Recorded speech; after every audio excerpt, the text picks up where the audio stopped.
I can't do this anymore, Benny's. I don't care about money. I care about you. About us. The champagne flute caught the light as Primrose Sinclair raised it high, diamonds glittering at her throat like captured stars. She stood at the microphone in the center of the Plaza Hotel's ballroom, every inch the matriarch of a billion-dollar empire, preparing to make what she believed would be the announcement of her lifetime. The words were already forming on her carefully painted lips.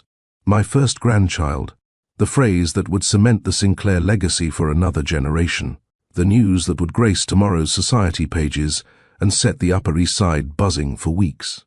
But Primrose didn't know about the woman standing just outside those gilded doors. She didn't know about the emerald dress that would soon cut through the crowd like a blade through silk. And she certainly didn't know about the two babies nestled in that woman's arms. Makeda had been erased from their story like an inconvenient first draft. Manhattan moved on as if Makeda had never existed. Primrose Sinclair certainly did, already hunting for a more suitable vessel to carry the next generation of Sinclair heirs. Alden himself seemed to slip back into his life, like she'd been nothing more than a brief intermission between acts. They thought the story was over. They were wrong. Welcome back to Mr. Roman's Story Vault. The story you're about to hear will make you question everything about second chances, about strength, about what happens when the forgotten refuse to stay erased. Before we continue, hit that subscribe button and ring the notification bell. This is one of those stories that builds and builds until the moment everything changes. And trust me, you'll want to be here when it does. Now, let's go back to a spring evening, when the cherry blossoms were blooming in Central Park, back to a charity gala where a young billionaire named Alden Sinclair would meet a woman named Makeda and believe he'd found his future. Back before everything fell apart, when love still felt like enough. Spring in New York City has a way of making you believe in new beginnings. The trees were blooming, the air carried a warmth that felt like hope, and the Plaza Hotel was hosting one of the season's most anticipated charity galas. Crystal chandeliers hung from vaulted ceilings, casting golden light across marble floors polished to a mirror shine. A string quartet played softly in the corner, while Manhattan's elite mingled in designer gowns and $1,000 suits. Makeda wasn't there as a guest. She was there to work. At 20 to 6, she had already made a name for herself as an event coordinator, with an eye for detail and a heart for causes that mattered. Tonight's gala was raising funds for underprivileged children's education, a mission close to her heart. She wore a simple black dress that hugged her figure modestly, her natural curls pulled into an elegant updo. No diamonds, no pretense, just quiet confidence. She moved through the ballroom with purpose, checking gift baskets, directing volunteers, and making sure every detail was perfect. When an elderly woman in pearls struggled to find her assigned table, Makeda was at her side in seconds, guiding her gently by the arm and chatting warmly until the woman was seated and smiling. When a shy little girl, daughter of one of the donors, dropped her stuffed bunny, Makeda crouched down, retrieved it, and made the child giggle with a silly voice. It was that laugh, bright, unguarded, genuine, that stopped Alden Sinclair in his tracks. He had just walked through the entrance, flanked by his assistant and trailed by whispers. Alden Sinclair, heir to the Sinclair Industries fortune. 30 years old, devastatingly handsome, and perpetually bored by events like this. He was expected to write a check, shake a few hands, and leave before dessert. That was the routine. But when he heard Makeda's laughter ring across the ballroom, something shifted. He looked up. Across the room, he saw her kneeling beside the little girl, bunny in hand, eyes crinkled with joy. She wasn't performing for an audience. She wasn't aware anyone important was watching. She was just kind. Alden found himself walking toward her before he realized what he was doing. By the time he reached the gift basket table, where Makeda was rearranging ribbons, his assistant had been dismissed, and his carefully rehearsed excuses for leaving early had evaporated. "Need a hand?" he asked, flashing a smile that had closed billion-dollar deals. Makeda glanced up.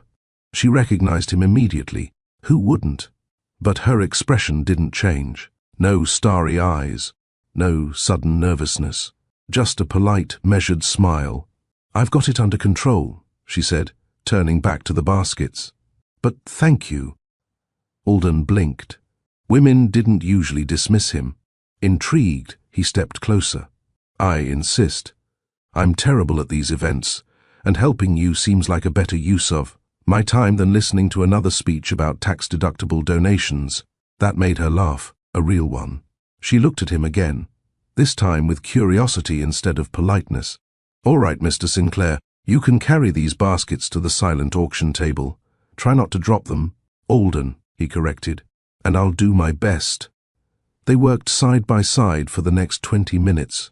He asked her questions, where she was from, what she did, why she cared about this particular cause. She answered honestly, without trying to impress him. Chicago, marketing and event planning, because every child deserves a chance, regardless of where they're born. He told her about his work, corporate acquisitions, global expansions, board meetings that felt endless. She listened, but she wasn't dazzled. When he mentioned closing a deal in Tokyo, she raised an eyebrow and asked, "But did it make you happy?" No one had ever asked him that. Alden paused, a ribbon half tied in his hands. I don't know." Makeda smiled softly. "Then maybe you should find out. Something about her directness, her warmth, her complete lack of interest in his bank account." It disarmed him. By the time the gala's program began, Alden had forgotten why he'd planned to leave early. Hours later, after speeches and auctions and far too much champagne, the ballroom began to empty. Makeda was overseeing the cleanup when Alden appeared beside her again. "The terrace is open," he said. "Want to get some air?" She hesitated. This was Alden Sinclair, a man whose life existed in a stratosphere she didn't belong to. But there was something in his eyes, something genuine and a little uncertain, that made her nod. They took the elevator to the rooftop terrace. The spring night was cool. The city stretched out below them in a glittering sprawl of lights. The sounds of traffic were distant, muffled by height and glass. Up here, it felt like they were the only two people in the world. "Do you know how to dance?" Alden asked suddenly. Makeda laughed. "We just left a gala. Of course I know how to dance." "Not like that." He held out his hand. "No performance. No audience. Just us." She looked at his outstretched hand, then at his face. There was no arrogance there, just a quiet invitation. Slowly, she took his hand. He pulled her close, one hand resting gently on her waist, the other holding hers. There was no music, but they swayed anyway, moving to a rhythm only they could hear. The city hummed below. The stars blinked above. Makeda rested her head against his chest and felt his heartbeat. Steady, strong, real. This wasn't the billionaire heir. This was just a man who seemed as surprised by this moment as she was. "I didn't expect tonight to go like this," Alden murmured. "Neither did I," Makeda whispered.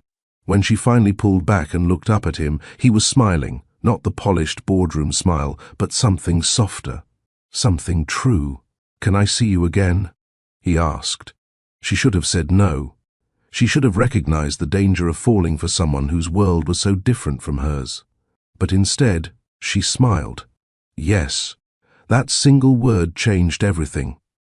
Their first official date happened 3 days later.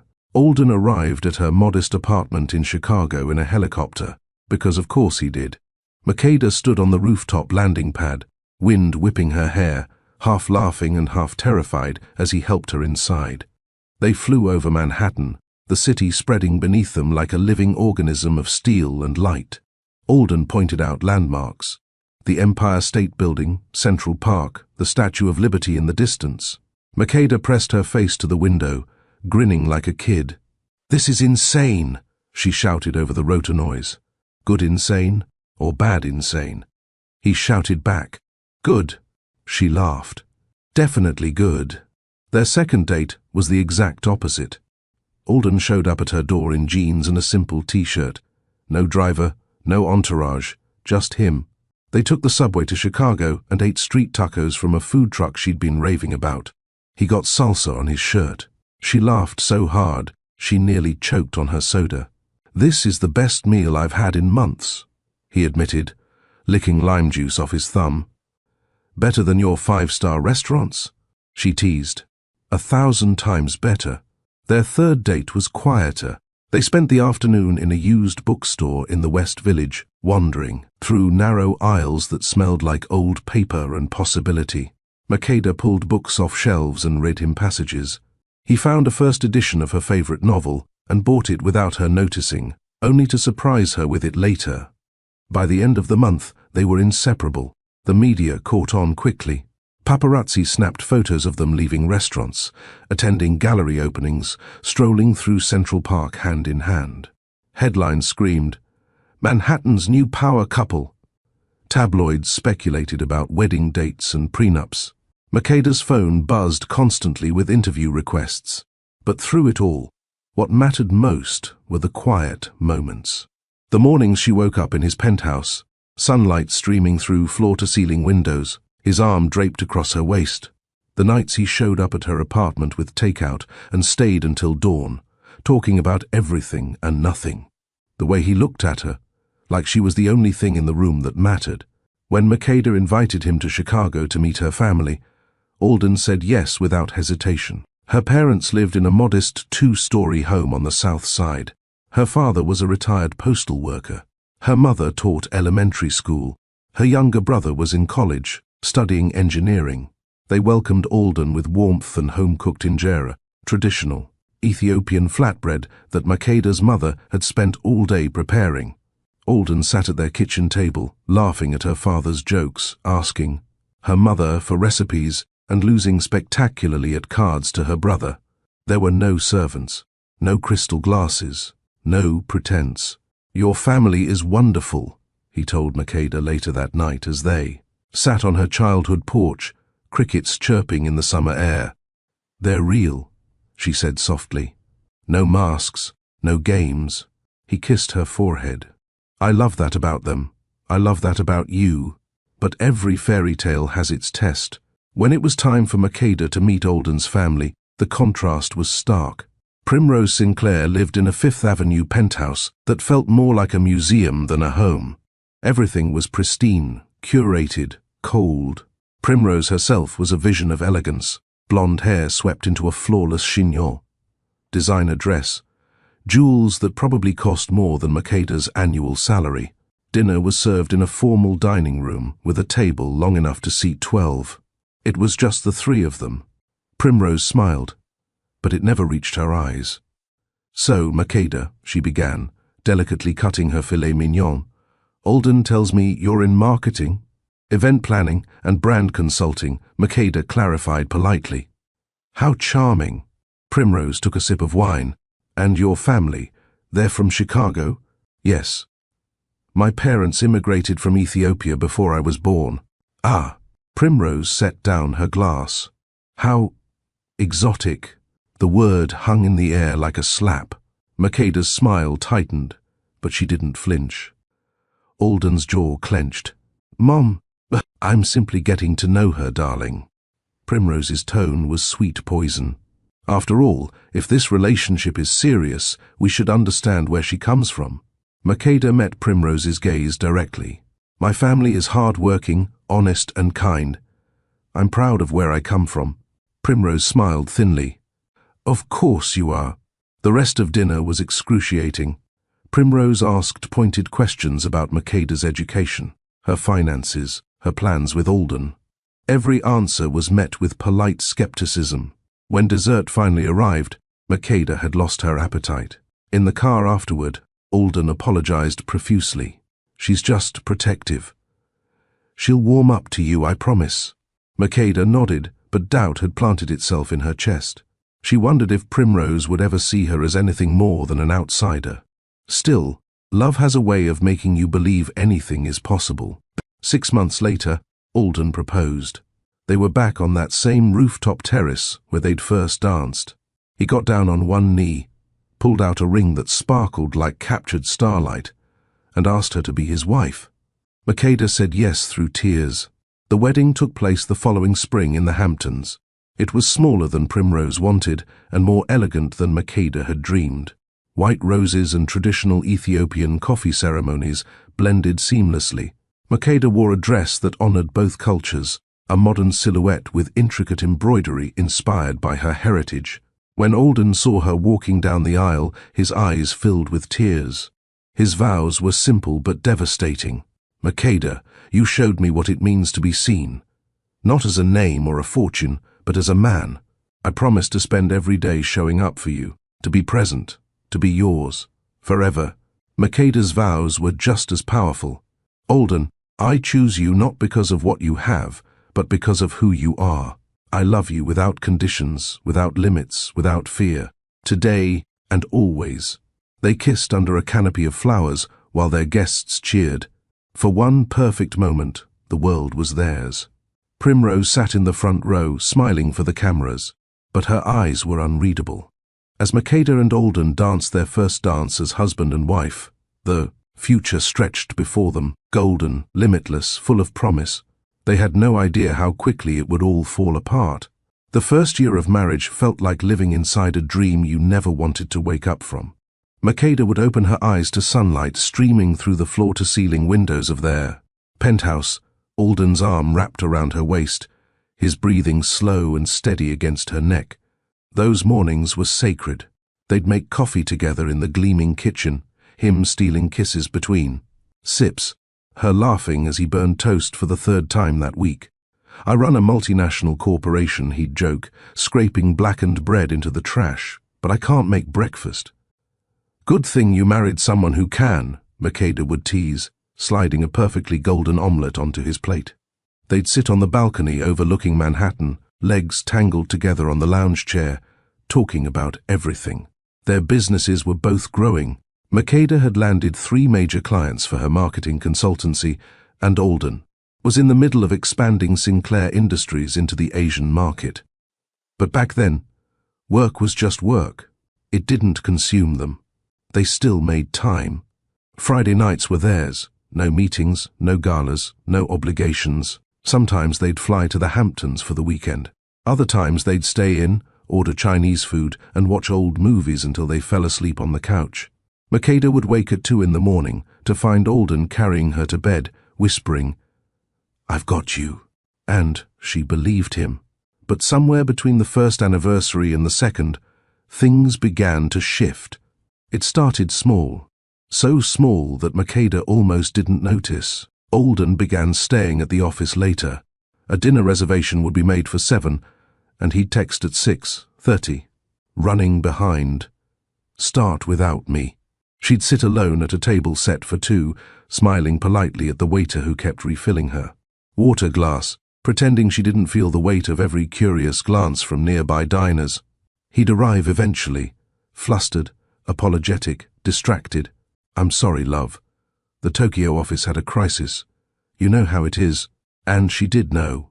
She ran her own business. She understood deadlines and demanding clients. So she nodded and smiled and told herself it was temporary. But temporary started to feel permanent. The late nights became later. The weekend getaways became rare. Conversations that once lasted hours began to feel like hurried check to insane. Alden would sit across from her at breakfast, scrolling through emails on his phone, responding in one-word answers. "How was your meeting with a new client yesterday?" Makeda would ask. "Good," he'd reply, eyes on the screen. "I'm thinking about expanding into the West Coast market. What do you think?" "Sounds great. I'm planning to shave my head and join a circus." She'd set down her coffee cup harder than necessary. He wouldn't notice. The phone calls during dinner became routine. He'd glance at the screen.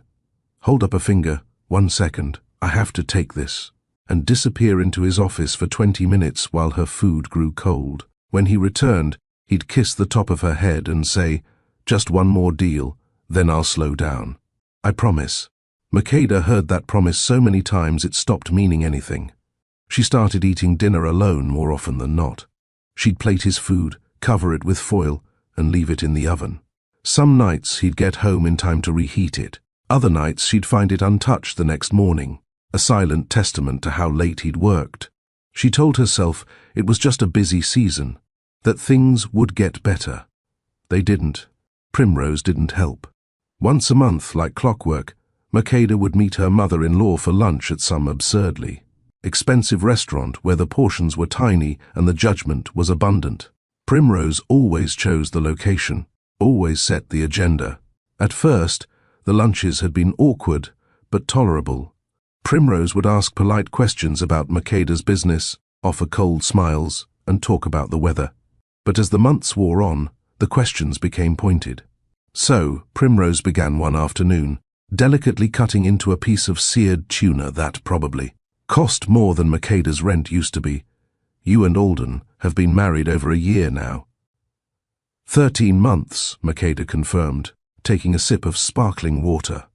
Wonderful. Primrose's smile was tight. I imagine you've been thinking about the next step. Makeda's brow furrowed. The next step? Children, dear. Primrose set down her fork and folded her hands. The Sinclair legacy doesn't continue itself. Alden needs an heir. The word heir made Makeda's stomach turn.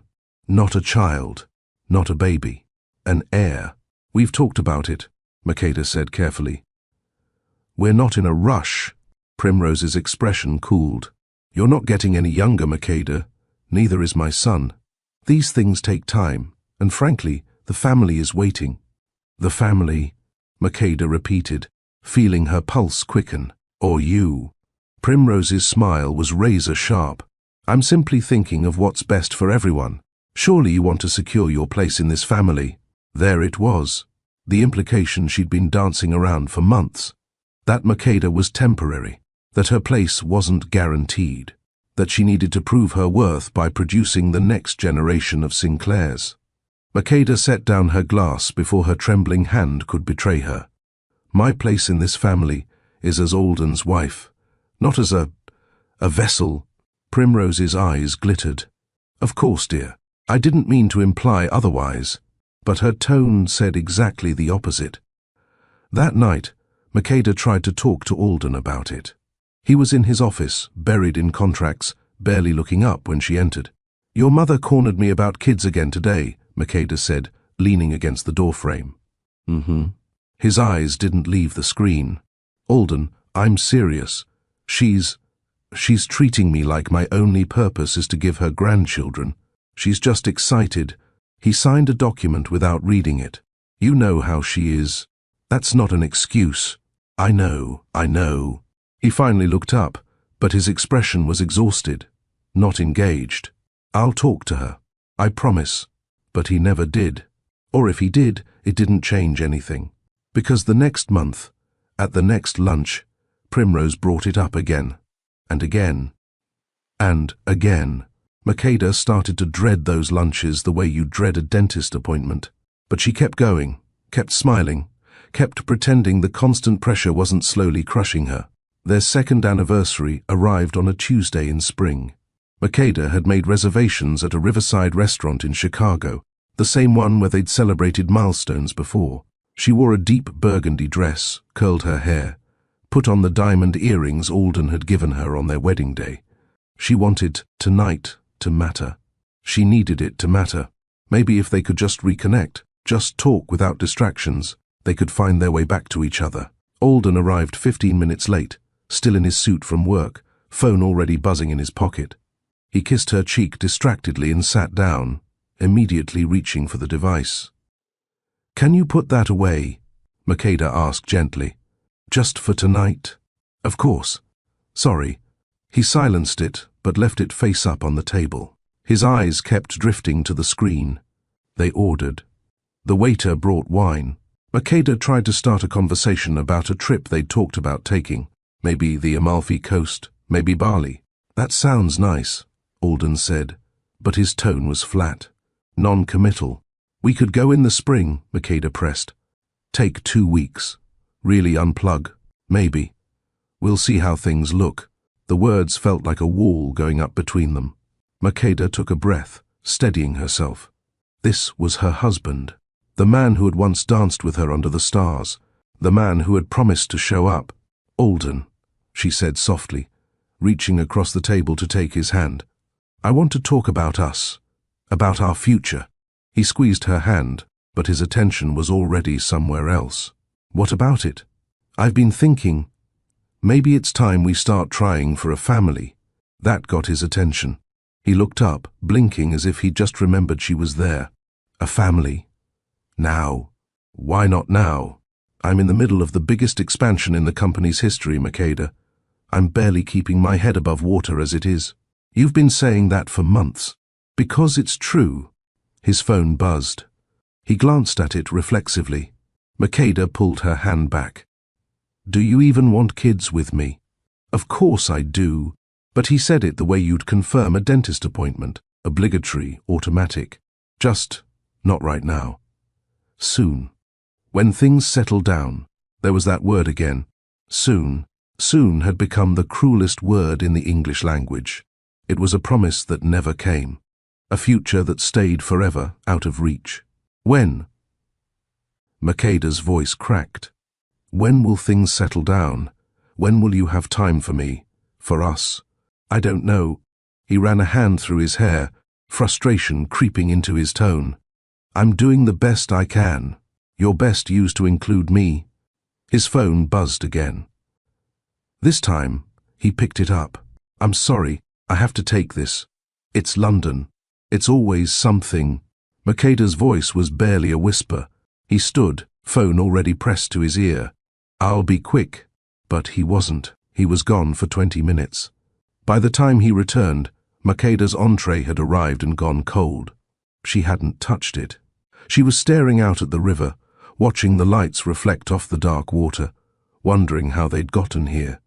Alden sat back down, not noticing, or not caring, that she'd been crying. Where were we? He asked, cutting into his steak. Makeda didn't answer. What was the point? The lonely nights became unbearable. Makeda would lie in their king-sized bed, the sheets cold on Alden's side, staring at the ceiling and listening to the city hum below.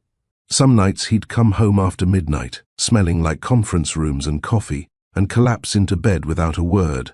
Other nights he didn't come home at all, just a text at 11 p.m., crashing at the Manhattan office. See you tomorrow. Tomorrow would come, and he'd already be gone again. She started to wonder if she'd made a terrible mistake. If the man she'd fallen in love with had only been a version of Alden he'd tried on temporarily. If the real him was this, always working, always distant, always choosing everything except her. Her marketing firm was thriving. She'd built something she was proud of, something that was entirely hers. But success felt hollow when she had no one to share it with. She'd close a major deal and come home excited, ready to celebrate, only to find an empty penthouse and a text, "Congrats. Knew you could do it." 4 words. That was what her victories had been reduced to. She stopped telling him about her wins, stopped waiting for him to come home, stopped hoping he'd notice the way she'd stopped wearing her wedding ring to bed, because it felt like a lie against her skin. One cold night in December, Makeda stood at the penthouse window, watching snow fall over the city, and admitted the truth she'd been avoiding for months. She was married, but she had never been more alone. The breaking point came in January, on an evening so cold the windows fogged with ice. Makeda was in the kitchen, preparing dinner she knew Alden wouldn't eat, when he walked in earlier than expected. She turned, surprised to see him before 8 p.m., and for a fleeting moment, hope flickered in her chest. "You're home," she said, smiling. "I need to pack." He walked past her toward the bedroom. "Heading to Singapore tomorrow. I'll be gone 2 weeks. The hope died. 2 weeks. "Alden, you just got back from London 3 days ago." "I know. I can't help it. This deal is critical." Makeda set down the knife she'd been using to chop vegetables. Her hands were shaking. "Every deal is critical. Every trip is necessary. Every call is urgent. When does it end?" "When I've secured our future." He said it like it was obvious, like she was being unreasonable. "I don't want a secured future." The words exploded out of her, louder than she intended. "I want you. I want my husband. I want the man I married, not this ghost who passes through our home like a stranger." Alden stopped packing. He turned to face her, jaw tight. I'm doing this for us. No. Makeda's voice shook, tears streaming down her face. You're doing this for you, for your empire, for your mother's expectations, but not for us. Because if you were doing it for us, you'd be here. I'm trying to build something, Makeda, and I'm trying to save something. She stepped closer, searching his face for the man she'd fallen in love with. We're falling apart, Alden. Can't you see that? You don't even look at me anymore. That's not fair, isn't it? Her voice broke. When was the last time we had a real conversation? When was the last time you asked me about my day and actually listened? When was the last time you held me and it wasn't just routine? Alden opened his mouth, then closed it. He didn't have an answer. I can't do this anymore, Makeda whispered. Can't do what? This. Us. Whatever this has become. She wiped her eyes with the back of her hand. I feel invisible. Like I'm just furniture in your life.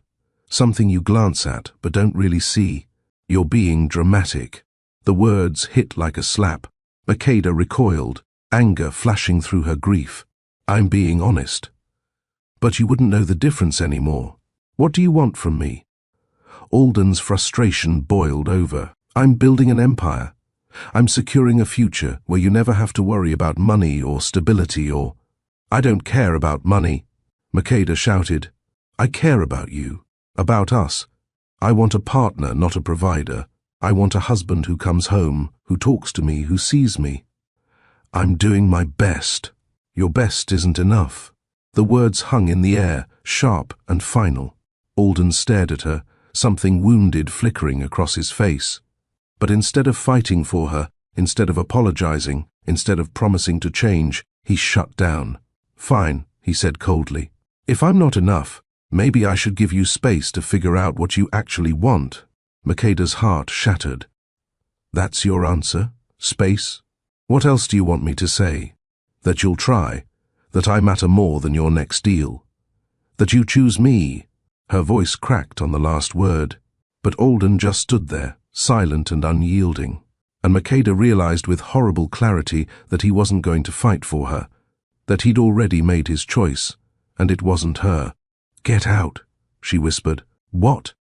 Get out. Her voice was stronger now, even through the tears. If you can't choose me, then leave. I'm done begging you to love me the way you promised you would. Alden's face paled. Makeda, leave. He grabbed his suitcase, half-packed and forgotten, and walked out. The door closed behind him with a quiet click that sounded like an ending. Makeda sank to the kitchen floor and sobbed. The separation was swift and sterile. Alden moved into his Manhattan penthouse. Makeda stayed in Chicago, retreating to the apartment she'd kept even after the wedding, her safety net, her sanctuary. They communicated through lawyers. The divorce papers arrived in a manila envelope on a rainy Tuesday in February. She signed them with shaking hands, tears blurring the ink. He didn't fight for her. Didn't call. Didn't show up at her door with apologies and promises to change. He let her go, and Makeda told herself that was proof she'd made the right choice. That loving someone wasn't enough if they wouldn't show up. That she deserved more than crumbs of attention from a man who'd promised her the world.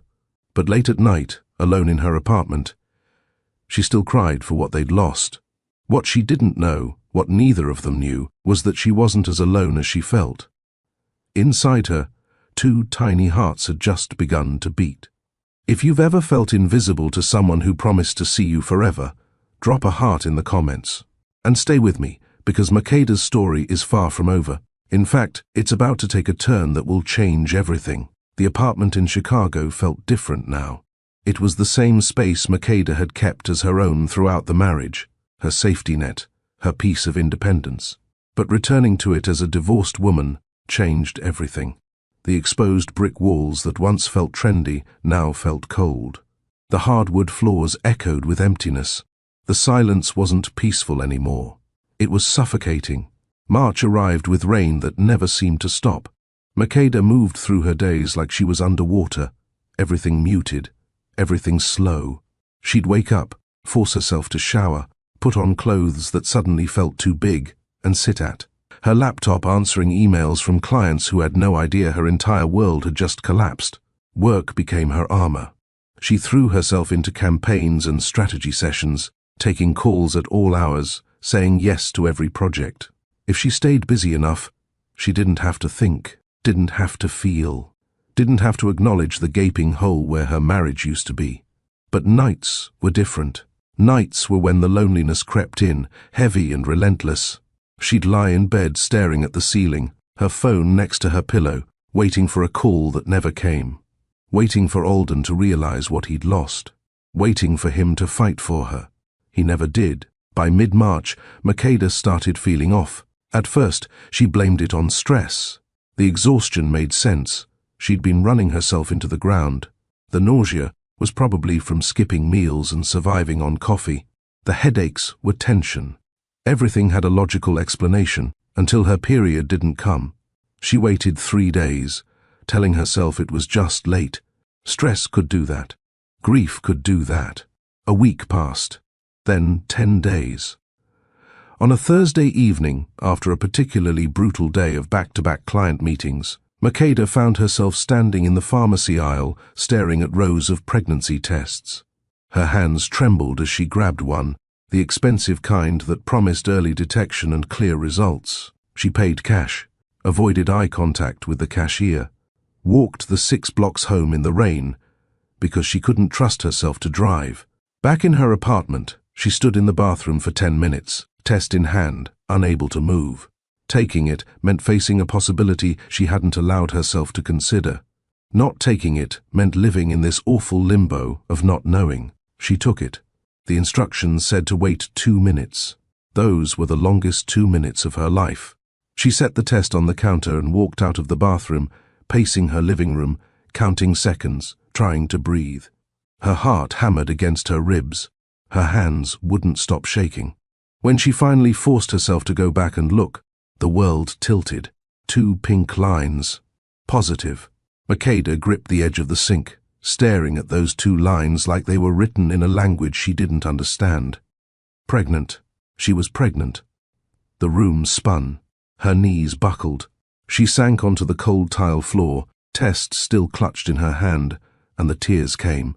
Hot, messy, unstoppable. Joy and terror crashed into each other with such force she couldn't tell which one was winning. A baby. She was going to have a baby. Alden's baby. The thought sent a fresh wave of emotion through her. Part of her wanted to call him immediately, to tell him, to hear his voice, to give him the chance to be happy about this, to come back, to choose her now even though he hadn't before. But another part of her, the part that had signed divorce papers alone, that had cried herself to sleep for weeks, that had begged him to see her and been met with silence, that part was terrified. What if he didn't care? What if this news was just another obligation, another item on his endless to-do list? What if he tried to take control, to turn this into something cold and transactional?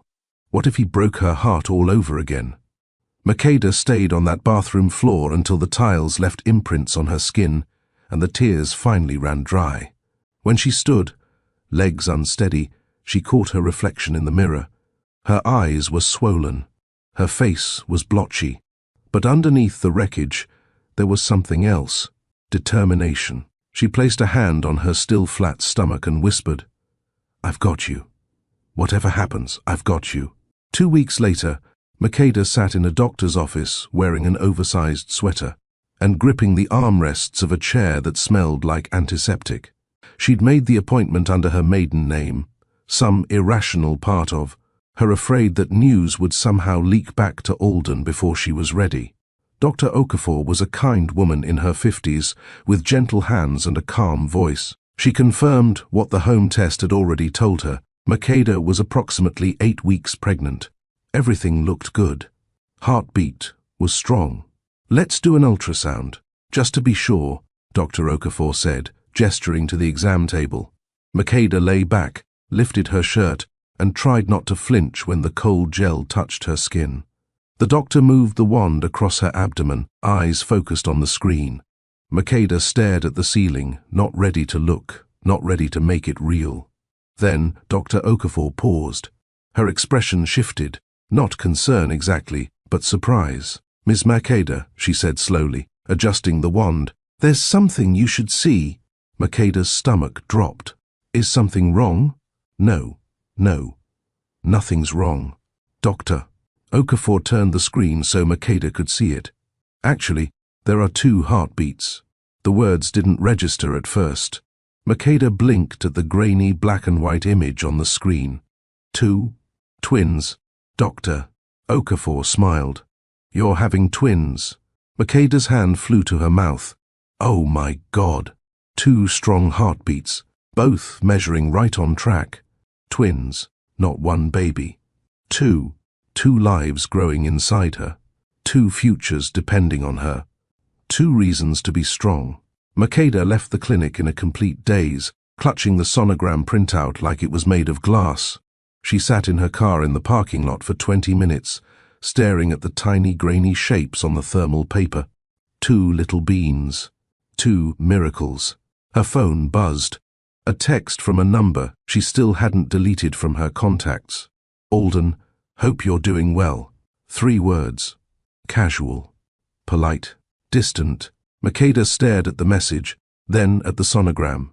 She started typing a response 6 times. "I'm pregnant. We're having twins. You're going to be a father." But every time, she deleted it, because those words felt too precious, too important, to send in a text to a man who had let her go without a fight. This wasn't his news to receive halfway. This wasn't his gift to claim casually. He had made his choice.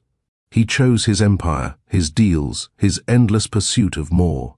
She was choosing differently. Makeda put the phone away without responding. She placed her hand on her stomach, feeling nothing yet but knowing they were there. "It's just us," she whispered. "And that's going to be enough." Makeda knew she couldn't do this completely alone. She needed people, trusted people who would support her without judgment, who would hold her up when the weight became too much. She told 2 people. The first was Imara, her best friend since their sophomore year of college. Imara was a corporate lawyer with a sharp mind and a sharper tongue, fiercely loyal and unafraid to call Makeda out when she needed it. They met at their favorite coffee shop on a Saturday morning, tucked into a corner booth away from prying ears. "I need to tell you something," Makeda said, stirring her decaf coffee nervously. Imara looked up from her latte, immediately sensing the shift in tone. "What's wrong?" "I'm pregnant." Imara's eyes widened. Wait, pregnant? As in, Alden's." From before the divorce was finalized, Makeda's voice dropped to barely above a whisper. "And it's twins." For a moment, Imara just stared. Then she reached across the table and grabbed Makeda's hands. "Holy hell. I know. Does he know?" "No." "Are you going to tell him?" Makeda's eyes filled with tears. "I don't know. He doesn't even call Imara. He let me go like I was nothing. Why should I give him this?" Imara squeezed her hands tighter. "Because they're his kids too, or because you still love him?" "I don't know what I feel anymore," Makeda admitted. "But I know I can't let him hurt me again, and I can't let him hurt them." Imara's expression softened. "Then don't. You do this your way, on your terms, and I'll be here for every single step. You're not alone, Makeda. You never will be." Those words broke something open in Makeda's chest. She cried into her coffee while Imara held her hands and promised to show up, for doctor's appointments, for late-night cravings, for whatever came next. The second person she told was her sister, Leona. 3 years older and infinitely more practical, Leona lived in Chicago with her husband and 2 kids. She'd always been the steady one, the problem solver, the person who could handle a crisis without flinching. Makeda showed up at Leona's house unannounced on a Sunday afternoon. Leona took one look at her face and sent the kids to play in the backyard. "Talk," Leona said, pouring them both tea. Makeda told her everything.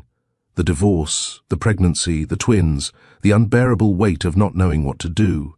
Leona listened without interrupting. When Makeda finished, her sister set down her mug and said simply, "You're moving in here." "What? No, I can't." "You absolutely can. The guest room is yours. You shouldn't be alone right now, and you're going to need help when the babies come. This isn't up for debate, Leona. I mean it, Makeda. Family takes care of family. You're not doing this alone. Makeda's throat tightened. Thank you. Don't thank me. Just let me help. And for the first time since her world had fallen apart, Makeda felt like maybe, just maybe, she could survive this. The pregnancy wasn't easy. Morning sickness hit hard and lasted well past the first trimester. Makeda would wake up nauseous, force down crackers and ginger tea, and drag herself to client calls looking pale and exhausted. Her body changed rapidly. Her belly grew rounder, her energy disappeared, her emotions swung wildly between hope and fear. But through it all, she kept working. She had to. Not just for the money, though that mattered, but for her sense of self. She refused to let this pregnancy define her. She was still Makeda, still building something, still fighting. She moved into Leona's guest room in her second trimester, grateful beyond words for the support. Leona's kids were thrilled about the babies, asking a million questions and drawing pictures to hang in the nursery. Leona's husband, Marcus, installed blackout curtains and built a changing table. Imara showed up every weekend with groceries and terrible reality TV to binge watch. Makeda painted the nursery herself, soft yellow walls, white furniture, and stars on the ceiling. She'd lie on the floor, brush in hand, carefully dotting constellations. Above where her babies would sleep, talking to them as she worked. "You're going to love looking at these," she'd say, one hand on her growing belly. "We'll make up stories about them. We'll name them. Her voice would crack. "We'll be okay. I promise." Some nights, alone in the guest room, she'd pull up old photos of Alden on her phone. She'd stare at his face, memorizing the shape of his smile, wondering if their children would have his eyes. Wondering if he'd ever know them. Wondering if she was making the right choice by keeping this secret. But then she'd remember the way he'd walked out, the way he'd chosen everything except her, the way he'd never once fought to get her back. She'd delete the photos and turn off her phone. This was her family now, hers to protect. Labor started on a humid evening in late September, 3 weeks before her due date. Makeda was folding tiny onesies in the nursery when the first contraction hit. Sharp, breathtaking, unmistakable. "Leona," she called out, gripping the edge of the dresser. Leona appeared in seconds, took one look at Makeda's face, and shouted for Marcus to get the car. The next 12 hours were a blur of pain, fear, and sheer determination. Imara met them at the hospital, refusing to leave Makeda's side. Leona held one hand, Imara held the other, and together they coached her through contractions that felt like her body was tearing apart. "You can do this," Imara kept saying. "You're the strongest person I know." "I can't," Makeda sobbed at one point, exhausted and terrified. "You can," Leona said firmly. "You already are." At 4:17 a.m., her son was born. Zayden, 6 pounds, 2 ounces, with a full head of dark curly hair and lungs that announced his arrival to the entire floor. The nurse placed him on Makeda's chest, and she felt her heart crack wide open. "Hi, baby," she whispered, tears streaming down her face. "Hi, my beautiful boy." 11 minutes later, her daughter followed, Seraphine, 5 pounds, 9 ounces, quieter than her brother but no less perfect. When the nurse laid her beside Zayden on Makeda's chest, Makeda looked down at both of them and felt a love so enormous it was almost painful. "You're my whole world now," she told them, kissing their tiny foreheads. "My whole world." Imara and Leona stood on either side of the bed, crying just as hard. In that hospital room, surrounded by love and new life, Makeda made a silent vow. She would give these children everything: safety, stability, love without conditions. They would never wonder if they were enough. They would never feel invisible. They would know every single day that they were wanted. Single motherhood was harder than anything Makeda had ever done. The first few months were a haze of sleepless nights and endless feedings. Zayden had colic. Seraphine refused to sleep anywhere except in Makeda's arms. There were days Makeda didn't shower, didn't eat, didn't do anything except keep two tiny humans alive. But slowly, impossibly, they found a rhythm. Makeda learned to take client calls with a baby strapped to her chest. She answered emails during 3 a.m. feedings. She built marketing campaigns while bouncing a fussy infant on her hip. It was chaotic and exhausting, and sometimes she cried from sheer overwhelm. But she didn't quit. Her business didn't just survive, it thrived. Word spread about her creativity, her dedication, her ability to deliver exceptional work no matter what. 6 months after the twins were born, a major business magazine reached out for a feature story. The article ran with a photo of Makeda standing outside her office building. Professional, confident, powerful, with Zayden and Seraphine in a double stroller beside her. The headline read, "Self-made CEO. How one woman built an empire while raising twins alone." The story went viral. Clients flooded in, speaking invitations arrived. Makeda's calendar filled with opportunities she'd once only dreamed about. She was thriving. Without him. Late one night, after putting the twins to bed, Makeda sat on Leona's back porch with a cup of tea and stared at the Chicago skyline. Her phone buzzed with a notification. Someone had tagged her in the article. She opened it and saw that it had been shared thousands of times. People she'd never met were commenting, calling her inspiring, calling her strong. And somewhere, in a Manhattan penthouse she used to call home, a man named Alden Sinclair was staring at that same article, his hands trembling as he realized what he'd lost. But Makeda didn't know that yet. All she knew was that she had built something beautiful from the ashes of her broken heart. And that was enough. The invitation arrived on a Tuesday afternoon in March, slipped into Makeda's mailbox between bills and junk mail. Heavy cardstock, gilded edges, embossed lettering that screamed old money and older traditions. The Sinclair Foundation cordially invites you to the annual charity gala. Black tie. Plaza Hotel, Manhattan. A special family announcement will be made. Makeda stared at it for a long time, standing in Leona's kitchen while the twins napped in the next room. She hadn't been invited by Primrose. That much was certain. The matriarch would rather choke than acknowledge Makeda's existence. No, this had come from Victoria Chen, a mutual acquaintance from Makeda's charity. Coordination Days who still included her on guest lists out of genuine kindness. But that last line, a special family announcement, made Makeda's stomach clench. She knew exactly what it meant. Primrose had found her heir. Some other woman had succeeded where Makeda had failed. Some other woman was carrying the precious Sinclair grandchild that Primrose had demanded so relentlessly. Makeda set the invitation on the counter and walked to the nursery. Zayden was sprawled on his back, tiny fists thrown above his head in complete surrender to sleep. Seraphine was curled on her side, her rosebud mouth making soft sucking motions. They were 6 months old now, healthy, beautiful, perfect. And Alden had no idea they existed. The thought sat heavy in her chest, part guilt and part defiance. She'd justified the silence 1,000 different ways over the past year. He'd walked away. He'd chosen his empire. He'd never fought for her. Why should she hand him the greatest gift of her life when he hadn't wanted her, but standing there looking at her children, his children?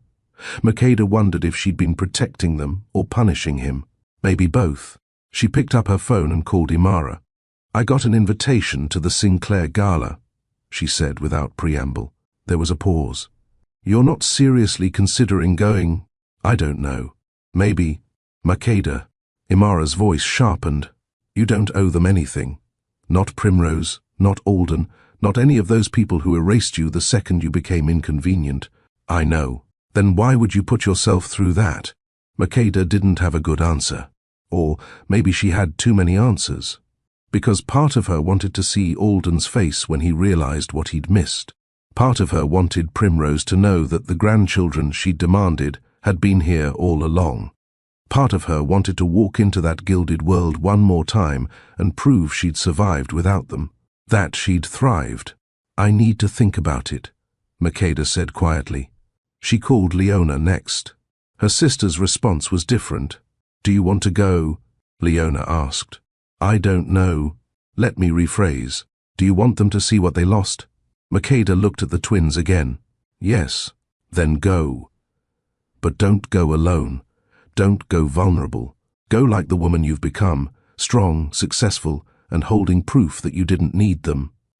That night, Makeda stood in the nursery long after the twins had been fed and put back to sleep.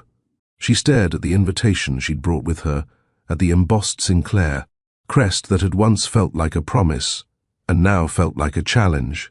She made her decision. She was going, and she wasn't going alone.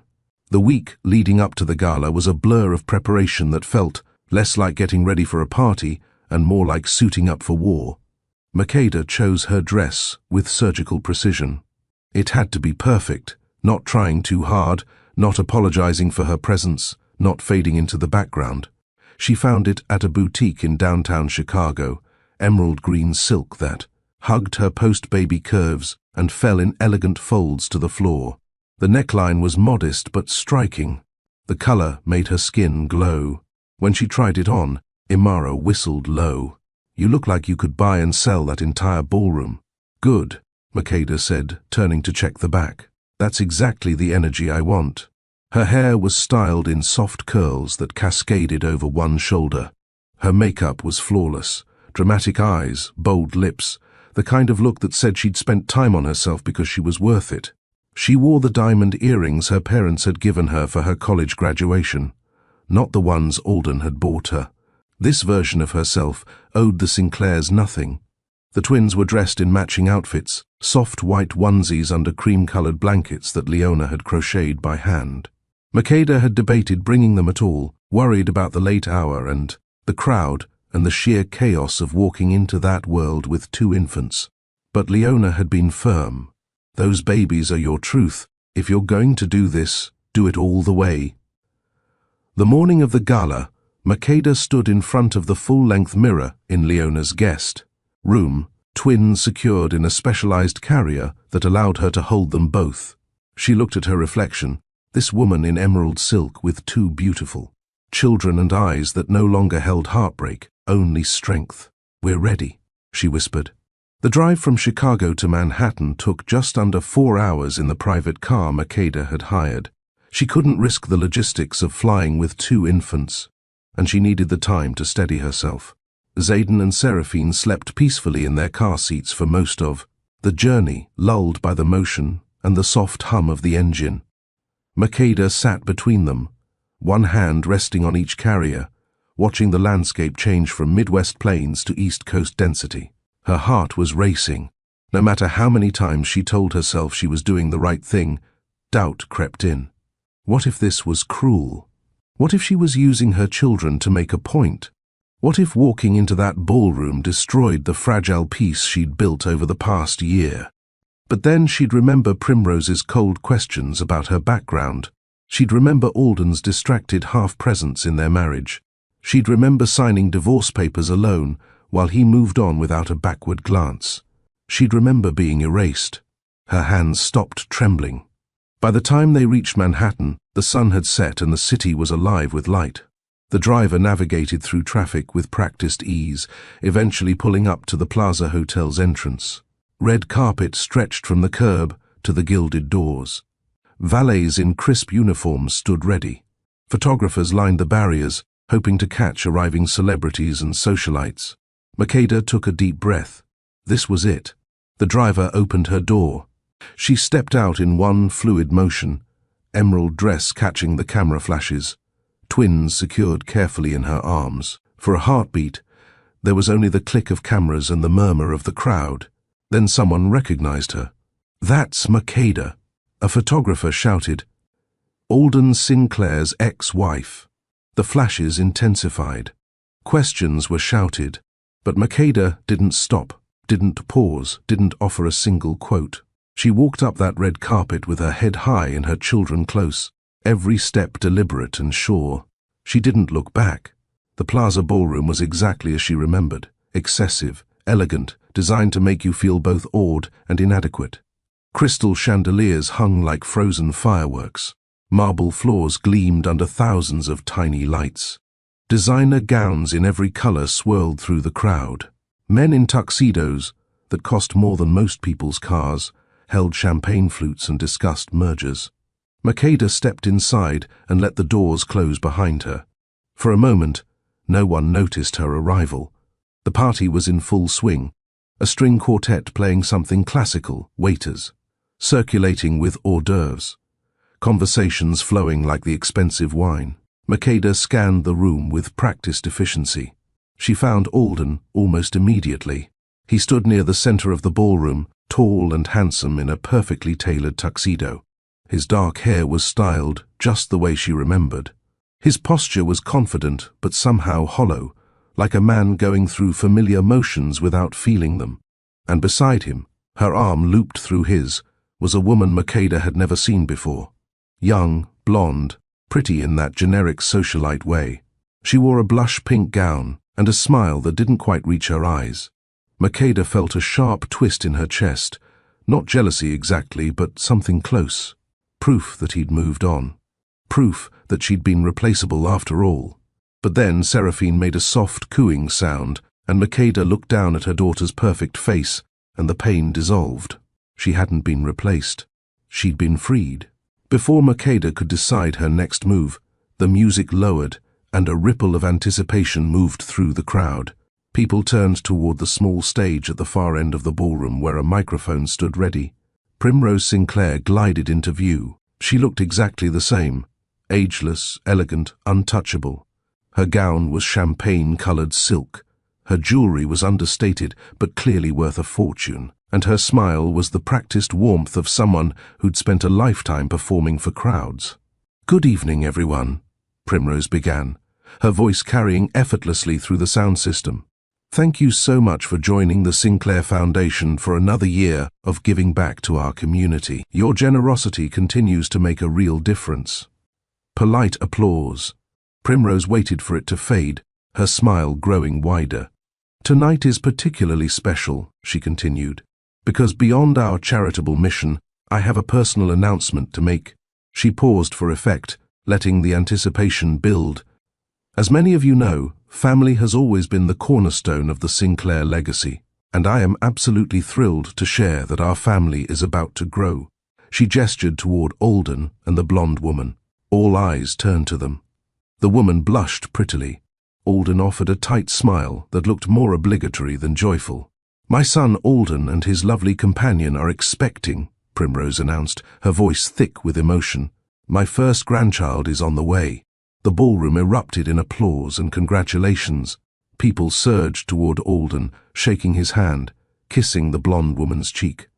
Primrose beamed, like she'd just announced world peace. And in that moment, Makeda made her move. She'd been standing near the back, half hidden by a marble column.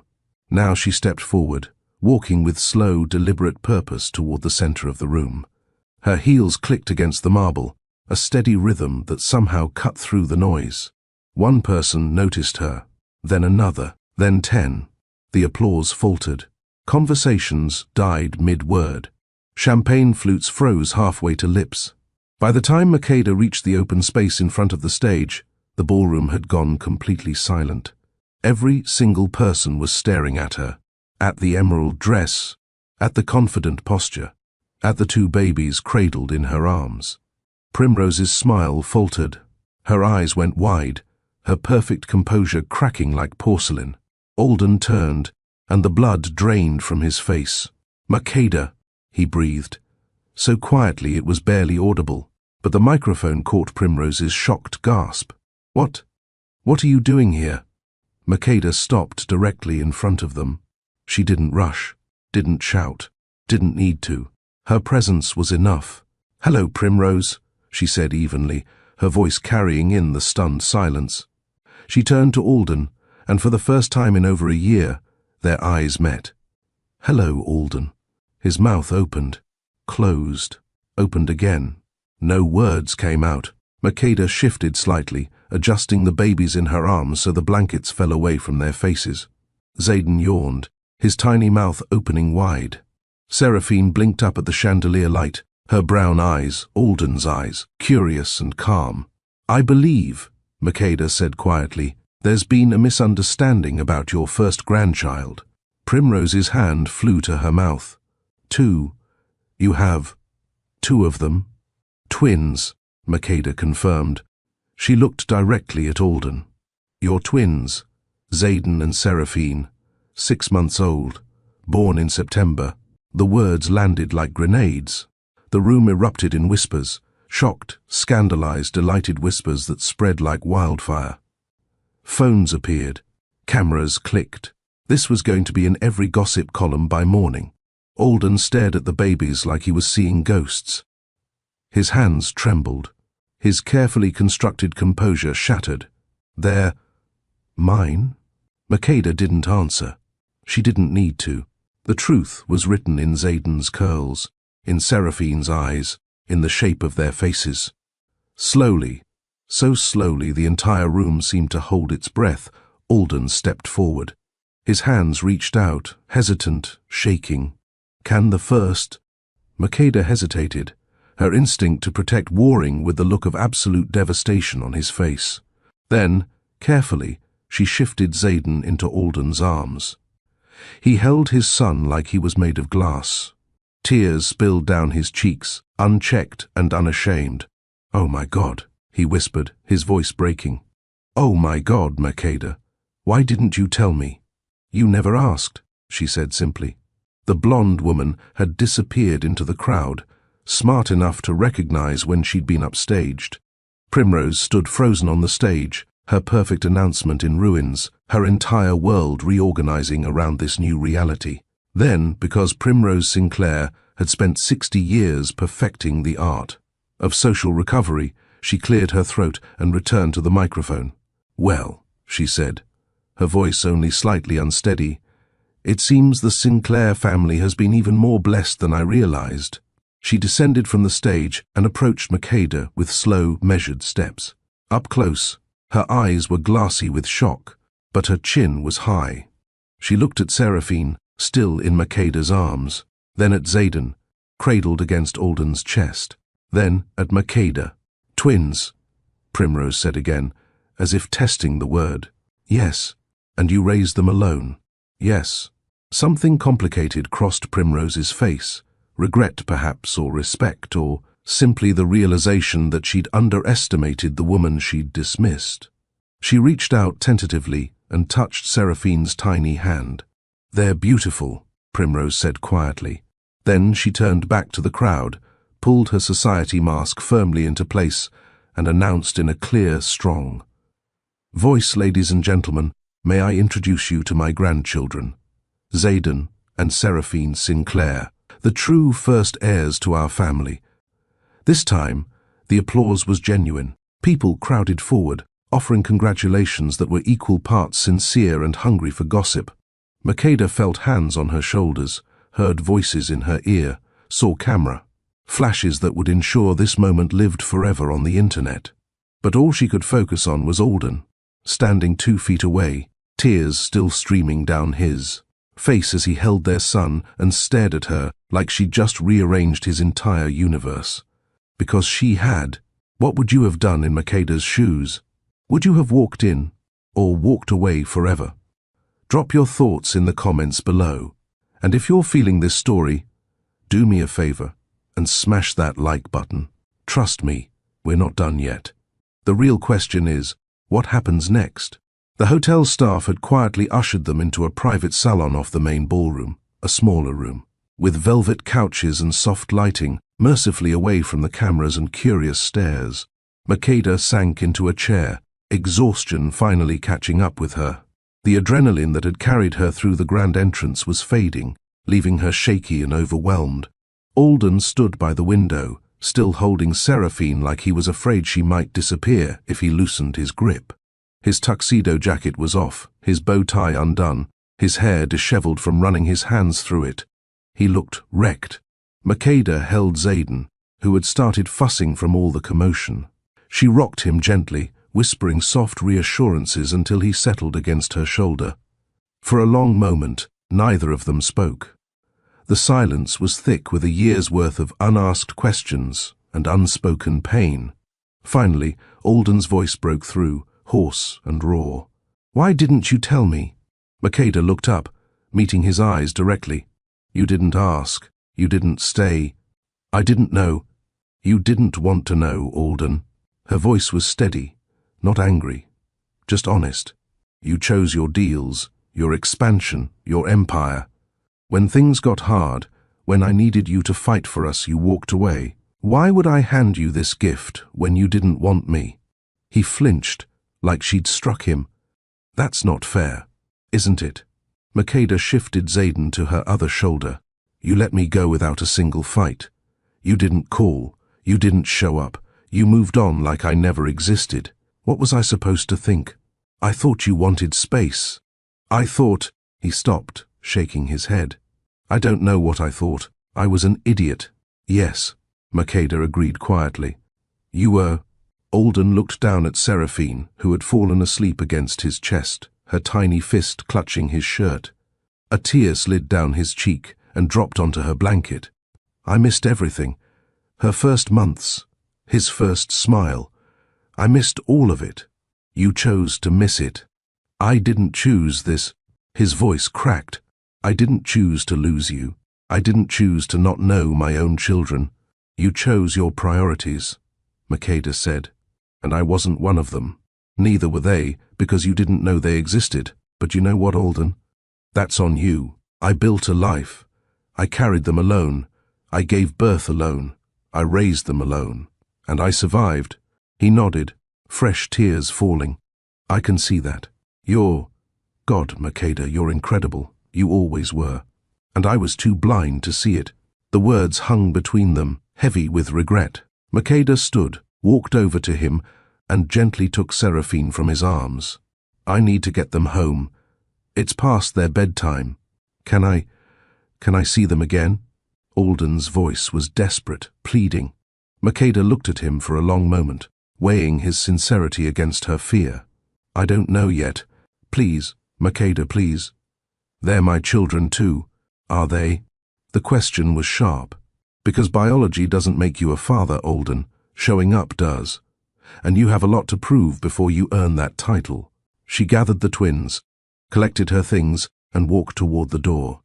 Alden followed her, hovering uncertainly. I'm sorry, he said again. For everything, for all of it. I'm so sorry. Makeda paused at the door, her back to him. Sorry isn't enough. But it's a start. Then she left, and Alden stood alone in that gilded room, feeling the full weight of everything he'd destroyed.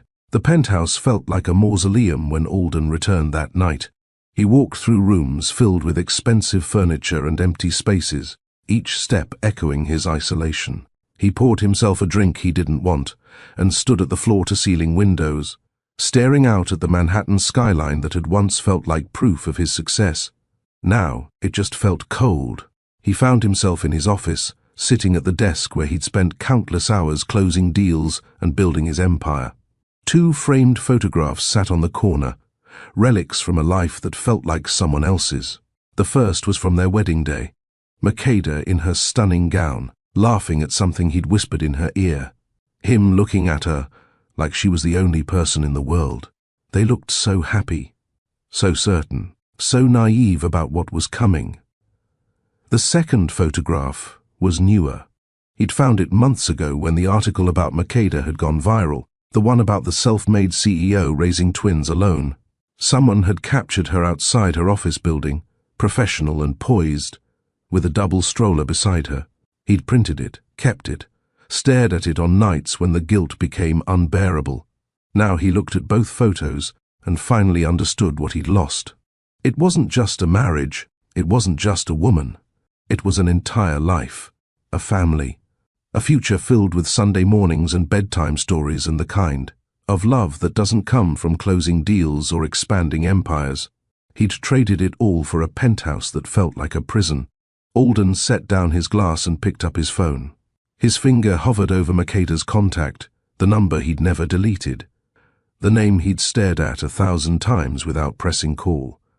Not tonight. He didn't have the right. Not yet. But soon. He'd find a way. He had to. 3 weeks passed before Alden worked up the courage to call. 3 weeks of sleepless nights and cancelled meetings and hours spent researching what it meant to be a father. He read parenting books, watched videos on infant care, tried to understand what Makeda had been doing alone while he'd been chasing his next acquisition.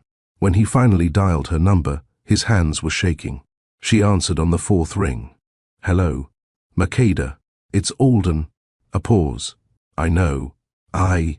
He'd rehearsed this, planned what to say. But now that he had her on the line, every prepared word vanished. "I'm sorry. I know I've said it before, and I know it's not enough, but I need you to hear it. I'm sorry for leaving. I'm sorry for not fighting. I'm sorry for missing the pregnancy and the birth and every single moment since. I'm sorry for being the kind of man who valued his career over his wife, over his family." Makeda was silent on the other end. He could hear soft baby sounds in the background, Zayden or Seraphine, he didn't know which. "I'm not asking you to forgive me today," Alden continued, his voice breaking. "I'm not asking you to take me back or trust me or anything you're not ready for. I'm just asking for a chance to meet them properly, to be in their lives, to prove that I can be better than I was." More silence. Then, quietly, "They deserve a father who shows up. I know. Not someone who makes promises and disappears when things get hard. I know. Not someone who puts them second to board meetings and business trips. I know, Makeda. I know all of it." He took a shaky breath. "I can't change what I did, but I can change who I am, if you'll let me try." She didn't answer right away. When she finally spoke, her voice was careful, measured. "You can meet them, properly, but not as their father. Not yet. You have to earn that." Relief flooded through him so intensely he had to sit down.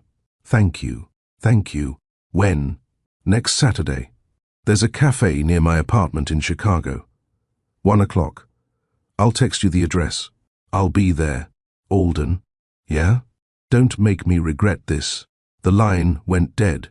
The cafe was small and unpretentious, tucked into a tree-lined street, in a neighborhood Alden had never visited during their marriage. He arrived 20 minutes early, too nervous to wait anywhere else, and ordered a coffee he couldn't drink. At exactly 1 o'clock, Makeda walked through the door. She wore jeans and a simple sweater, her hair pulled back in a ponytail, the twins secured in a carrier across her chest. She looked beautiful and exhausted and stronger than he'd ever seen her. Behind her, a woman Alden recognized as Imara followed, her expression protective and decidedly unfriendly. She took a table nearby, close enough to intervene, far enough to give them space. Makeda sat down across from Alden. Neither twin was visible yet, tucked securely against her chest. "Hi," Alden said, his voice catching. "Hi." He wanted to reach for her hand, wanted to pull her into his arms and apologize 1,000 more times. But he stayed still, giving her control. "Before you meet them," Makeda said quietly, "we need to be clear about expectations. This isn't about us, this is about them. If you're going to be in their lives, you show up, consistently. No excuses about work or travel or anything else. They don't deserve a part-time father. I understand. And if you hurt them, if you make promises you don't keep, if you disappear, when things get complicated, I will cut you out completely. I won't hesitate. I won't hurt them," Alden said firmly. "I swear to you, Makeda, I won't." She studied his face, searching for sincerity. Whatever she found must have satisfied her, because she slowly adjusted the carrier and lifted out first Seraphine, then Zayden, settling one in each arm.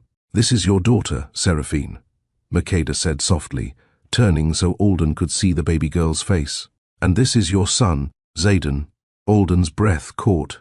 At the gala, everything had been chaos and adrenaline. But here, in the quiet warmth of this cafe, he could really see them. Seraphine had his eyes and Makeda's delicate features. Zayden had Makeda's rich skin tone and curls that were unmistakably Sinclair. They were perfect, absolutely perfect. "Can I hold them?" he whispered. Makeda hesitated, then carefully transferred Zayden into Alden's arms. The weight of his son settled against his chest, solid and real and overwhelming. Zayden's tiny hand reached out, fingers wrapping around Alden's thumb with surprising strength. The baby looked up at him with wide, curious eyes, and Alden felt something crack open in his chest, something huge and terrifying and wonderful. "Hi, buddy," Alden whispered, tears streaming freely down his face. "Hi, I'm your dad. And I am so sorry I wasn't here sooner." Zayden made a soft, cooing sound. It was the most beautiful thing Alden had ever heard. Across the table, Makeda watched with Seraphine still in her arms. Her expression was guarded, but not cold. Cautious, but not cruel. "He has your smile," Alden said, looking up at her. "He has your stubborn streak," Makeda replied, the faintest hint of warmth in her voice. They sat like that for hours, Alden holding first Zayden, then Seraphine, learning their different cries and preferences. Makeda told him about the pregnancy, the birth, the sleepless nights and small victories. He listened to every word like it was scripture, trying to absorb 6 months' worth of their lives in a single afternoon. When Seraphine started fussing, Makeda showed him how to hold her so she'd settle. When Zayden needed a diaper change, Alden volunteered, fumbled through it badly but tried. Imara watched from her corner table, her suspicions slowly softening into something closer to approval. As the afternoon faded into evening, Makeda finally asked the question she'd been avoiding. "Why now, Alden? Why do you suddenly care?" He looked down at Zayden, asleep in his arms. "I never stopped caring. I forgot what mattered. I let ambition blind me to everything real. To you. To the life we could have had." He met her eyes. "I can't get back the time I lost, but I refuse to lose any more. I want to be their father, and if there's any chance at all, I want to earn my way back to you. I never stopped loving you," he added quietly, "even when I was too stupid to fight for you, even when I let you go. You were always the one." Makeda's eyes glistened. "Love wasn't enough before. It can't just be words this time. I know. So let me show you. Let me prove it." She didn't say yes, but she didn't say no either. Alden didn't return to Manhattan that night, or the next week, or the week after that. Instead, he rented an apartment in Chicago, modest by his standards, but close to Makeda's building. He didn't ask to move in with her, didn't push for more than she was ready to give. He simply showed up. Every morning, he'd arrive at her door ready to help. He learned to prepare bottles and fold impossibly small laundry and function on 3 hours of sleep. He sat through pediatrician appointments, taking notes and asking questions. He rocked Seraphine through colicky nights and sang off-key lullabies to Zayden. He was terrible at most of it, but he kept trying. Makeda watched him carefully, waiting for him to slip back into old patterns. Waiting for a phone call about an urgent meeting or a last-minute trip. Waiting for the moment he'd choose his empire over them again, but it didn't come. Alden delegated. He hired people to handle things he used to insist only he could do. He took calls during nap time and cut meetings short when the twins needed him. He learned that the world didn't end when he wasn't personally closing every deal. And slowly, so slowly Makeda almost didn't notice, she started to trust him again. 3 months after that first cafe meeting on a cool evening in early spring, Makeda and Alden sat on her small balcony after putting the twins to bed. The Chicago skyline glowed in the distance. The air smelled like rain and new beginnings. Alden reached over and took her hand. She didn't pull away. "We've both grown," Makeda whispered, her thumb brushing across his knuckles. "Yeah," Alden agreed. "We have. I'm not the woman who needed you to complete her, and I'm not the man who thought success meant working himself to death." He turned to face her fully. "But maybe we could be something new, together, as equals, as partners." Makeda looked at him, really looked at him. She saw the exhaustion from sleepless nights with crying babies. She saw the gentleness he'd learned by being present. She saw a man who had been broken and had chosen to rebuild himself into someone better. "I'd like that," she said softly. "But slow. We take it slow. As slow as you need." She leaned her head against his shoulder. He wrapped his arm around her. And for the first time in over a year, sitting on that balcony with their children sleeping, inside and the city humming below, they both felt something they'd thought was lost forever. Hope. If you believe in second chances, hit that subscribe button and join this family. We've got new stories every week, and trust me, you won't want to miss them. But we're not quite done with Makeda's story yet. Stay with me for just a few more minutes. There's one more thing you need to hear. Years later, when people asked Makeda about that night at the gala, she'd smile and say it wasn't about revenge. It was never about revenge. I walked into that ballroom because my children deserve to exist in every part of their story, she'd explain.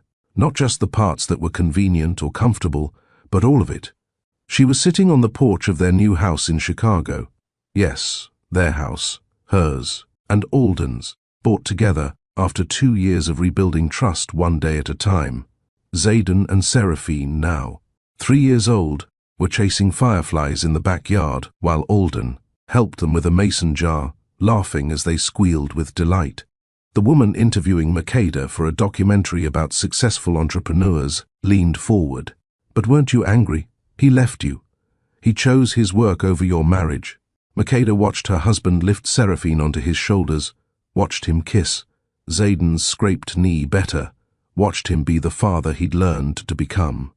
I was angry, she admitted, but anger would have eaten me alive if I'd let it. So I chose to build instead.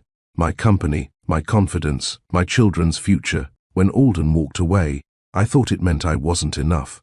But really, it meant I was free to discover I was everything. The interviewer scribbled notes. You raised twins alone while building $1 million company. How? I didn't do it alone, Makeda said simply. My sister Leona moved me into her home when I could barely stand. My friend Imara sat through every doctor's appointment. I had a village, and I wasn't too proud to lean on them. We tell women they need to be independent, and that's true, but independence isn't the same as isolation. Strength includes knowing when to accept help. In the yard, Alden had given up chasing fireflies and was now lying in the grass. Both twins piled on top of him, all three looking up at the emerging stars. And him? The interviewer asked. How did you forgive him? Makeda was quiet for a moment. Forgiveness wasn't instant. It wasn't easy. When he came back, apologizing wasn't enough. Words are just air unless there's action behind them. But Alden, he didn't just apologize. He changed. He moved here. He learned every lullaby, suffered through every tantrum, showed up for every milestone. He stopped chasing empires and started building memories. She paused, watching her family. The man who left me wouldn't recognize the man playing in that yard. That's the difference between a real second chance and just going backward. You can't step into the same river twice because the water's always moving. We're different people now. Better people. Do you ever wonder what would have happened if you hadn't gone to that gala? The interviewer asked. Makeda smiled. Every path has its purpose. Maybe we would have found our way back to each other eventually. Maybe not. But standing in that ballroom, holding my babies, I wasn't trying to win him back. I was claiming my place in my own story, our children's story. Sometimes you have to show up for yourself before anyone else will show up for you. The interviewer closed her notebook. One last question. What would you tell someone going through what you went through? Someone who's been left, forgotten, erased? Makeda stood, brushing off her jeans. I'd tell them that being forgotten by someone else doesn't mean you disappear. You're still here, still breathing, still capable of building something beautiful from the ashes. Your story isn't over because someone else closed a chapter. She called out to her family. Time to come in. Dinner's ready. Alden scooped up both twins, one under each arm like footballs, their giggles echoing across the yard. He caught Makeda's eye and mouthed, I love you over their children's heads. She mouthed it back. Later that night, after the twins were asleep and the dishes were done, Makeda found Alden on their porch, looking at his phone. On the screen was an email from his board of directors. Another urgent meeting. Another crisis that needed his immediate attention. She watched him delete it without responding. That looked important, she said, settling beside him. Not as important as this, he replied, pulling her close. Never as important as this. They sat in comfortable silence, listening to the city hum in the distance. 3 years ago, Makeda had stood outside the Plaza Hotel, holding secrets and heartbreak. Tonight, she sat beside a man who had learned that showing up matters more than showing off. That presence beats presents. That love isn't just a feeling, it's a choice you make every single day. No regrets? Alden asked quietly. Makeda thought about the journey, the loneliness, the fear, the nights she'd cried herself to sleep wondering if she was enough. Then she thought about where they were now. Not perfect, but present. Not flawless, but fighting for each other every day. No regrets, she confirmed. Every broken piece led us here. And that's the truth, isn't it? Sometimes the life you planned has to fall apart for the life you're meant to live to fall into place. Sometimes being left behind is really being set free. Sometimes the person who broke your heart has to break their own to understand what they lost. Makeda's story reminds us that we're all writing our own narratives, one choice at a time. When someone walks away, we get to decide what happens next. We can crumble, or we can create. We can beg them to return, or we can become someone they never expected. And when the time is right, when we're strong enough, sure enough, whole enough, we can walk back into any room with our heads high and our truth in our arms. Because being forgotten doesn't mean being finished. It might just mean you're getting started. Thank you for spending this time with me today. If Makeda's journey touched something in you, share this story with someone who needs to hear it. Drop a comment about what part resonated most. Hit that like button if you believe every ending can be a new beginning. And subscribe to join our family. New stories every week, each one crafted to remind you of the strength you already carry. Until next time, keep writing your story. Make it a good one.